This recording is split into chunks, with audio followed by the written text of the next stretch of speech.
شروع اللہ کا نام لے کر جو بڑا مہربان نہایت رحم والا ہے۔ جو مخلوق آسمانوں اور زمین میں ہے اللہ کی تسبیح کرتی ہے اور وہ غالب ہے، حکمت والا ہے۔ آسمانوں اور زمین کی بادشاہی اسی کی ہے، وہی زندگی دیتا ہے اور وہی موت دیتا ہے، اور وہ ہر چیز پر قادر ہے۔ وہی اول اور وہی آخر، اور اپنی قدرتوں سے سب پر ظاہر اور پھر بھی پوشیدہ ہے، اور وہ ہر چیز کا خوب جاننے والا ہے۔ وہی ہے جس نے آسمانوں اور زمین کو 6 دن میں پیدا کیا، پھر عرش پر جلوہ افروز ہوا۔ جو چیز زمین میں داخل ہوتی اور جو اس سے نکلتی ہے، اور جو آسمان سے اترتی اور جو اس میں چڑھتی ہے، سب اس کو معلوم ہے۔ اور تم جہاں کہیں بھی ہو وہ تمہارے ساتھ ہوتا ہے، اور جو کچھ تم کرتے ہو اللہ اس کو دیکھ رہا ہے۔ آسمانوں اور زمین کی بادشاہی اسی کی ہے، اور سب معاملات اسی کی طرف رجوع ہوتے ہیں۔ وہی رات کو دن میں داخل کرتا اور دن کو رات میں داخل کرتا ہے، اور وہ دلوں کے بھیدوں تک سے واقف ہے۔ لوگوں، اللہ پر اور اس کے رسول صلی اللہ علیہ وآلہ وسلم پر ایمان لاؤ، اور جس مال میں اس نے تم کو اپنا نائب بنایا ہے اس میں سے خرچ کرو۔ اب جو لوگ تم میں سے ایمان لائے اور مال خرچ کرتے رہے ان کے لیے بڑا ثواب ہے۔ اور تم کیسے لوگ ہو کہ اللہ پر ایمان نہیں لاتے، حالانکہ اس کے پیغمبر صلی اللہ علیہ وآلہ وسلم تمہیں بلا رہے ہیں کہ اپنے پروردگار پر ایمان لاؤ، اور اگر تم کو یقین ہو تو وہ تم سے اس کا عہد بھی لے چکا ہے۔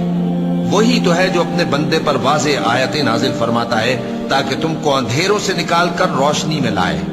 بے شک اللہ تم پر نہایت شفقت کرنے والا ہے، مہربان ہے۔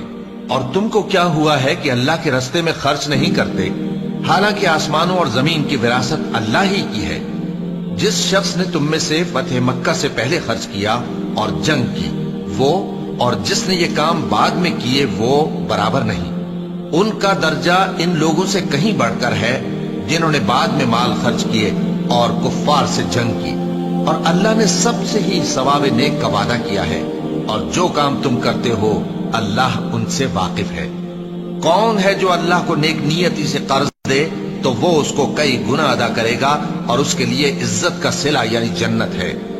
جس دن تم مومن مردوں اور مومن عورتوں کو دیکھو گے کہ ان کے ایمان کا نور ان کے آگے آگے اور داہنی طرف چل رہا ہے، تو ان سے کہا جائے گا کہ تم کو بشارت ہو کہ آج تمہارے لیے باغ ہیں جن کے نیچے نہریں بہ رہی ہیں، ان میں تم ہمیشہ رہو گے، یہی بڑی کامیابی ہے۔ اس دن منافق مرد اور منافق عورتیں مومنوں سے کہیں گے کہ ہمارے لیے انتظار کرو کہ ہم بھی تمہارے نور سے روشنی حاصل کریں۔ ان سے کہا جائے گا کہ پیچھے کو لوٹ جاؤ، بس وہاں نور تلاش کرو۔ پھر ان کے بیچ میں ایک دیوار کھڑی کر دی جائے گی جس میں ایک دروازہ ہوگا، جو اس کی جانب اندرونی ہے اس میں تو رحمت ہے، اور جو بیرونی جانب ہے اس طرف عذاب ہے۔ تو منافق لوگ مومنوں سے کہیں گے کہ کیا ہم دنیا میں تمہارے ساتھ نہ تھے؟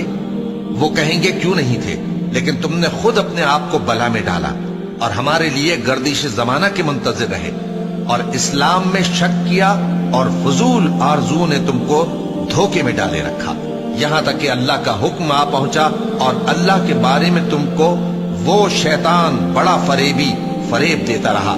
تو آج تم سے کوئی معاوضہ نہیں لیا جائے گا، اور نہ کافروں ہی سے قبول کیا جائے گا۔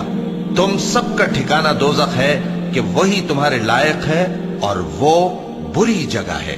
کیا ابھی تک مومنوں کے لیے اس کا وقت نہیں آیا کہ اللہ کی یاد کرنے کے وقت اور قرآن جو حق کی طرف سے نازل ہوا ہے اس کے سننے کے وقت ان کے دل نرم ہو جائیں، اور وہ ان لوگوں کی طرح نہ ہو جائیں جن کو ان سے پہلے کتابیں دی گئی تھیں، پھر ان پر طویل عرصہ گزر گیا تو ان کے دل سخت ہو گئے، اور ان میں سے اکثر نافرمان ہیں۔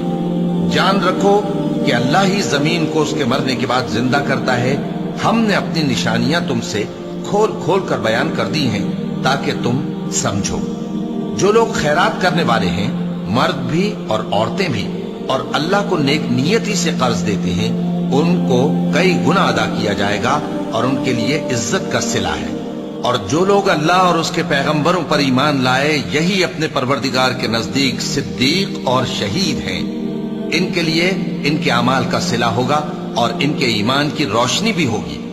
جن لوگوں نے کفر کیا اور ہماری آیتوں کو جھٹلایا،